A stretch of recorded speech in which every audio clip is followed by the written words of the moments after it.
Unit number 4 का lecture number 2 है। सबक भी हम पढ़ चुके थे, मश्क भी जो है हम कर चुके थे। ये 2 क्वेश्चन रह गए थे। थोड़ा सा मैंने तशबीह के बारे में बता भी दिया था। सफ़ा नंबर जो है वो 34 है।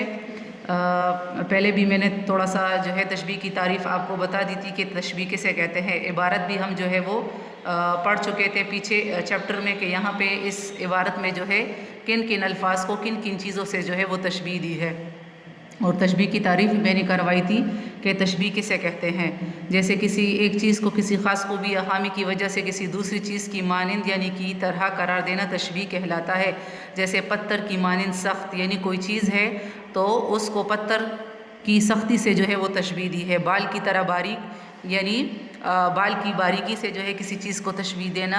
शहद जैसा मीठा, कोई भी ऐसी चीज़ हो जो शहद जैसा जो है वो मीठा हो तो उसको शहद की मिठास से जो है वो तशबीह दी जाती है। इस हरूफ तशबीह ये है कि तरह, की मानंद, जैसा, कासा, किसी, मिसल वग़ैरह। तो ये हरूफ तशबीह है। और फिर मैंने मिसालों के ज़रिए से भी आपको फिर दोबारा भी बताया था कि जैसे अली चाँद की तरह खूबसूरत है तो इसमें की तरह जो है वो हमारे पास हरूफ तशबीह है। इसके अलावा मैंने ये भी बताया था कि जब इंशाल्लाह हम आगे नज़में पढ़ेंगे या गज़लें पढ़ेंगे तो उसमें तशबीह और उसके आगे जो हिस्से हैं या अरकान है उसकी भी तारीफ़ करेंगे कि आया हमारे पास जो शेर है या कोई ऐसा जुमला है और उसको किस तरह फिर जो है अलग अलग नाम दिए गए हैं, यानी किस चीज़ को तशबीह देते हैं, किस चीज़ से तशबीह देते हैं, किस वजह से तशबीह देते हैं और किस हुरूफ की वजह से जो है वो तशबीह दी जाती है। तो इंशाल्लाह ये हम आगे नज़मों या गज़लों में जो है वो पढ़ेंगे। अब हम इस पैराग्राफ को देखते हैं कि आया इस पैराग्राफ में जो है किन किन चीज़ों को जो है वो किस चीज़ से तशबीह दी है। ये कहते हुए मिर्ज़ा ऊपर आते हैं और दरवाज़े को इस ज़ोर से खोलते हैं कि गोया गोला आके लगा। यानी यहाँ पे मुसन्निफ़ के जो दोस्त आते हैं मिर्ज़ा, तो वो कमरे का दरवाज़ा इस तरह खोलते हैं जैसे गोया गोला आके लगा। तो दरवाज़े के खोलने को जो है वो गोले से तशबीह दी है। आज तक उन्होंने दरवाज़ा खटखटाया नहीं, आंधी की तरह कमरे में दाखिल होते हैं। उसके आने को जो है वो आंधी से तशबीह दी है। मेरी इनसे दोस्ती बहुत पुरानी है, वो मुझसे भाइयों की तरह मोहब्बत करते हैं। अपने दोस्त को भाइयों से तशबीह दी है, ताहम मैं उन्हें छोड़ दूंगा। तो यहाँ पे हमारे पास जो है वो 3 तशबीहात आई है। इसके अलावा अगर हम किसी शेर में तशबीह का हवाला दें तो शेर की एक मिसाल में आप लोगों को जो है वो बोलती हूँ। नाजुकी उसकी लब की क्या कहिए, नाजुकी उसकी लब की क्या कहिए, पंखड़ी एक गुलाब की सी है। तो यहाँ पे नाजुकी उसकी लब की क्या कही है, यानी महबूब के होंठों की नाजुकी खूबसूरती के बारे में बताया जा रहा है कि महबूब के होंठ जो है वो किस तरह है। महबूब के होंठ जो है पंखड़ी एक गुलाब की सी है, यानी फूल की जो पत्तियाँ होती है, पत्ती जो होती है, जिस तरह वो नर्म व नाजुक और ख़ूबसूरत होती है, तो इस तरह महबूब के होंठ भी है। तो यहाँ पे महबूब के होंठों को जो है वो गुलाब की यानी पंखड़ी यानी पत्ती से जो है वो तशबीह दी गई है।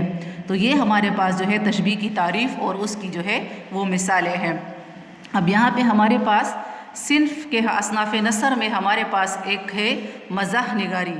मज़ाह निगारी जो है वो किसे कहते हैं। मज़ाह के लग़वी मायनी यानी लुग़त में इसके मायनी जो है हंसी मजाक के हैं। अदबी इस्तिलाह में मज़ाह निगारी से मुराद एक ऐसी तहरीर है जो हकीकी मुस्कुराहट या हंसी पैदा करे। हकीकी मुस्कुराहट यानी जिसको पढ़कर आप जो है ख़ुद ब खुद यानी आपकी हकीकी मुस्कुराहट जो है वो आपके चेहरे पर नमूदार हो या आपको हंसी आए। मज़ाह को ज़राफ़त से भी ताबीर किया जाता है। यहाँ पे मज़ाह को ज़राफ़त भी हंसी मजाक की बातों को कहते हैं, यानी इन दोनों को एक जैसा माना जाता है, मगर ज़राफ़त और मज़ाह में एक फ़र्क वाज़े है। यानी किस तरह वाज़े है, दोनों में एक फ़र्क है, वो ये कि ज़राफ़त का मकसद महज हंसाना है।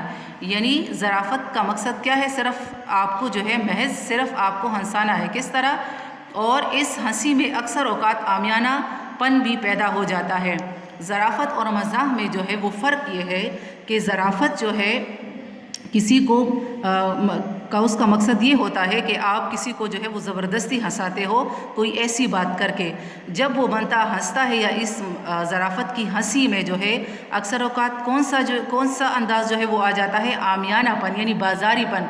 उसमें ऐसे अल्फाज भी आ जाते हैं جو جس کو ہم گھٹیا بھی کہہ سکتے ہیں، عامیانہ یعنی بازاری پن اس میں آ جاتا ہے.